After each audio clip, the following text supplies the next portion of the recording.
One of the biggest problems with rotation as we go through and work on these things is the idea that you have so many different types of acceleration.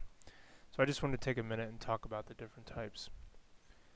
So when an object goes in a circle, it always accelerates toward the center, and we call that acceleration centripetal acceleration, or AC, and it's always there. It's non-negotiable. If you go faster, the arrow gets bigger. If you rotate at a slower speed, the arrow gets smaller. Now, another arrow can pop up occasionally, and that arrow only occurs when you flip the switch. So if you have some kind of change in the number of rotations per minute or revolutions over time, you get another arrow that pops up, and that arrow is directed tangent to the circle. So if the circle is rotating in this counterclockwise manner, the direction would be tangent to the circle, and we would call that alpha.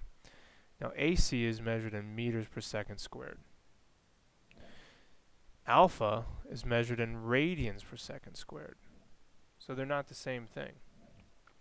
What we can do is we can easily turn alpha into its linear equivalent by multiplying by the radius. So if you know the radius of the particular object, you can multiply alpha by it and you will end up in meters per second squared. Now since we have two arrows here, we have the AT arrow and we have the AC arrow, you have to do a little head to tail addition. So AC is directed toward the center.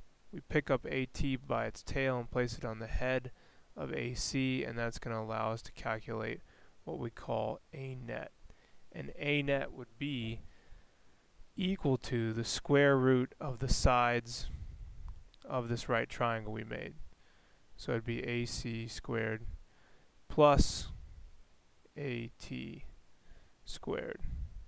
Square root the sum, and you'll end up with the net. And that's pretty much it for the three types of acceleration.